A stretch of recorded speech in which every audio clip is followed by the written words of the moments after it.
भानुतालीम संस्थांच्या वतीने आयोजित रिंगटोन व 10 इव्हेंट स्पर्धा 25 व 26 जानेवारी रोजी आयोजित मानव तालीम संस्थेच्या वतीने आयोजित रिंगटोन व 10 इव्हेंट स्पर्धा भरवण्यात आल्या आहेत। त्याचे उद्घाटन माजी पालकमंत्री सुरेशभाऊ खाडे व उद्योजक शरददादा जाधव यांच्या हस्ते सुरुवात। हे सामने 14 वर्षाखालील, 18 वर्षाखालील तसेच 21 वर्षाखालील, 45 वर्षाखालील, 45 वर्षावरील ज्येष्ठ नागरिकांसाठी 60 वर्षावरील सामने आयोजले आहेत।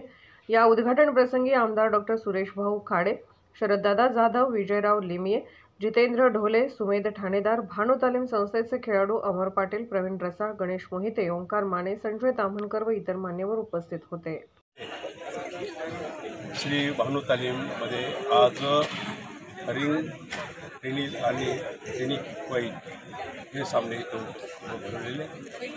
सामन्यासाठी सगळ्या महाराष्ट्रातून संगीत उपलब्ध झालेले। काही बालखेळाडूंचे आहे, मध्यम वर्ग आहे, उच्च वर्ग, ज्येष्ठ नागरिक यांच्यामध्ये पण सामने भरवलेले आहेत। ह्या सामन्याचं उद्घाटन करायला मला खूप आनंद आहे, कारण थोडंसं खेळायला मिळालं। आणि हा खेळ 10 वर्षाच्या अगोदर ह्या रिंगचा सामने भरवायचे ह्या आमचा प्रस्ताव मी वकील साहेबांच्याकडे मांडला आणि तेव्हापासून हे सामने सुरू आणि आज सगळ्याचे सामने तर मध्यंतरी कोरोना आहे त्यामुळे थोडासा गॅप पडलाच, पण हे परत सामने सुरू होतील। प्रत्येक वर्षाला सामने घेतले आहेत। ह्या वतीने आमचे दादा उपस्थित आहेत, आमचे वकील साहेब इथं उपस्थित आहेत, आमचे दुसरे वकील साहेब आमचे आपण सर्वजण आपण ज्येष्ठ श्रेष्ठ आदरणीय मान्य सन्मान्य सगळे इथं उपस्थित आहेत। आणि निश्चितच ह्या कार्यक्रमाच्या निमित्ताने ह्या स्पर्धेच्या निमित्ताने आम्ही सर्व खेळाडूंना म्हणजे ज्युनियर, सिनियर आणि ज्येष्ठ या सर्व खेळाडूंना शुभेच्छा देतो।